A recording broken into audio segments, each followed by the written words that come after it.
নানা রকমের ষড়যন্ত্র হচ্ছে। আজকে এই দেশে বাংলাদেশে কি আমাদের যে হিন্দু সম্প্রদায় কি শুধু গত 3 মাস যাবৎ বসবাস করে, না বাংলাদেশ স্বাধীনতার পর থেকে এখন পর্যন্ত অত্যন্ত সম্প্রীতির মধ্য দিয়ে এই বাংলাদেশে আমাদের এই হিন্দু সম্প্রদায় বসবাস করে? আজকে কেন আজকে ভারত থেকে শুরু করে আমাদের এখানের কিছু এই সম্প্রদায়ের কিছু লোক কেন এই ধরনের একটা সমস্যা সৃষ্টি করছে, সারা বিশ্বে বাংলাদেশের বদনাম করছে, আমাদের মানহানি করছে? একটাই উদ্দেশ্য, এখানে একটি বিশৃঙ্খলা সৃষ্টি করা।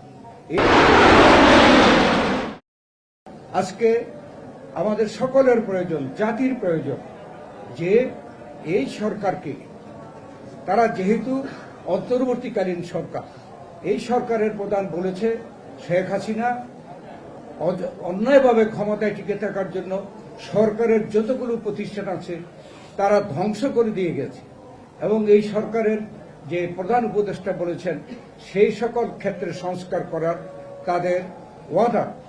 তাই আমরা আশা করছি যত দ্রুত সম্ভব এই সকল ক্ষেত্রে সংস্কার করে, বিশেষ করে সবচেয়ে গুরুত্বপূর্ণ এবং অগ্রাধিকার হওয়া উচিত নির্বাচনের ক্ষেত্রে, নির্বাচনের পদ্ধতির ক্ষেত্রে যথাসম্ভব দ্রুত সংস্কার সাধন করা এবং নির্বাচনের একটি রোডম্যাপ দেওয়া।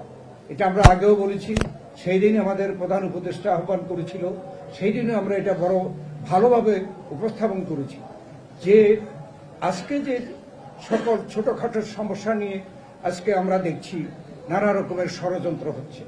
আজকে এই দেশে বাংলাদেশে কি আমাদের যে হিন্দু সম্প্রদায় কি শুধু গত 3 মাস যাবৎ বসবাস করে, না বাংলাদেশ স্বাধীনতার পর থেকে এখন পর্যন্ত অত্যন্ত সম্প্রীতির মধ্য দিয়ে এই বাংলাদেশে আমাদের এই হিন্দু সম্প্রদায় বসবাস করে? আজকে কেন আজকে ভারত থেকে শুরু করে আমাদের এখানের কিছু এই সম্প্রদায়ের কিছু লোক কেন এই ধরনের একটা সমস্যা সৃষ্টি করছে, সারা বিশ্বে বাংলাদেশের বদনাম করছে, আমাদের মানহানি করছে? একটাই উদ্দেশ্য, এখানে একটি বিশৃঙ্খলা সৃষ্টি করা। এই সরকারকে যাতে করে ব্যর্থ হয় সেই জন্য যত রকমের চেষ্টা তারা করবে। আর আমরা যারা এদেশের জাতীয়তাবাদী, গণতান্ত্রিক, দেশাত্মবোধে বিশ্বাসী, আমরা যারা স্বাধীনতা সার্বভৌমত্বে বিশ্বাস করি, গণতন্ত্রে বিশ্বাস করি, আমরা নিজের পায়ে দাঁড়িয়ে উন্নতির দিকে আমরা আশা করি, তাদেরকে আজকে ঐক্যবদ্ধ হতে। আমরা এই ঐক্যের জন্য এর আগেও আহ্বান জানিয়েছি, বর্তমান সরকারের প্রধান উপদেষ্টাও আহ্বান জানিয়েছে, আমরা তাদেরকে সমর্থন দিয়ে এসেছি যে আজকে আমাদেরকে সকলকে ঐক্যবদ্ধ হতে হবে, সকল ধর্ম বর্ণ নির্বিশেষে। আমাদের নেতা শহীদ প্রেসিডেন্ট জিয়াউর রহমান এই সমস্যার সমাধান দিয়ে গেছেন। আমাদের এখানে হিন্দু, মুসলমান, বৌদ্ধ, খ্রিস্টান বলতে কিছু নেই, আমাদের আছে এদেশের নাগরিকের পরিচয় বাংলাদেশি, অতএব সকলে বাংলাদেশি। কেন এই ধরনের বিভেদ সৃষ্টির চেষ্টা হবে? কেন আমরা এটাকে সহ্য করব? আমরা যদি ঐক্যবদ্ধ থাকি, এখানে 18 কোটি মানুষ, কেউ বলে 20 কোটি মানুষ, যেটাই হোক 18 কোটিও যদি ধরি, 18 কোটি মানুষ যদি ঐক্যবদ্ধ থাকি, যে দেশই হোক না কেন আমাদের বিরুদ্ধে ষড়যন্ত্র করে তারা সফল হতে পারবে না। ইনশাআল্লাহ আমরা সফল করব। এদেশের মানুষ পারে, সরকার পরিবর্তন করতে পারে। দেশনেত্রী বেগম খালেদা জিয়া এই গণতন্ত্রের স্বার্থে নির্বাচন প্রক্রিয়াকে সুষ্ঠু নিরপেক্ষ করার জন্য তত্ত্বাবধায়ক সরকার প্রথা দেশে প্রচলন করেছিল, এবং তত্ত্বাবধায়ক সরকারের সময় এদেশের মানুষ প্রমাণ করেছে যে তারা নিজেরা ভোট দিয়ে সরকার পরিবর্তন করতে পারে। এই জনগণ 91-তে বিএনপিকে সরকারে পাঠিয়েছে, 96-তে আওয়ামী লীগকে পাঠিয়েছে, 2001-কে আবার বিএনপিকে পাঠিয়েছে। এদেশের জনগণ পারে। জনগণকে আন্ডার এস্টিমেট করার কোনো আমাদের মনে হয় কোনো সুযোগ নেই, উচিত না।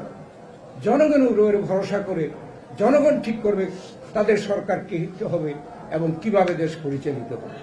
সেই লক্ষ্যে আজকে আমাদেরকে ঐক্যবদ্ধভাবে আমরা এই এরশাদ পতনের দিনে আমরা আজকে আহ্বান জানাতে চাই, বাংলাদেশের সকল জনগণ দল মত বর্ণ এবং ধর্ম নির্বিশেষে ঐক্যবদ্ধভাবে আমাদের দেশকে রক্ষা করা, দেশকে আমরা উন্নতির পথে এগিয়ে নেওয়ার জন্য, শান্তির সাথে বসবাস করার জন্য সব রকম ক্ষেত্রে ঐক্যবদ্ধভাবে আমরা অগ্রসর হওয়া। আমরা ঐক্যবদ্ধ থাকলে কেউ পারবে না আমাদের ক্ষতি করতে। যারা যত চেষ্টা করুক, অনেকে সাহস করছে, দুঃসাহস করছে, আমরা বলছি এটা আপনাদের দুঃসাহস। এদেশের মানুষ প্রমাণ করেছে তারা সরকার প্রতিষ্ঠা করতে পারে, সরকারকে বিদায় করতে পারে, ভোটের মাধ্যমে পারে, ভোটের মাধ্যমে না পারলে এই 5ই আগস্টের মাধ্যমে পারে।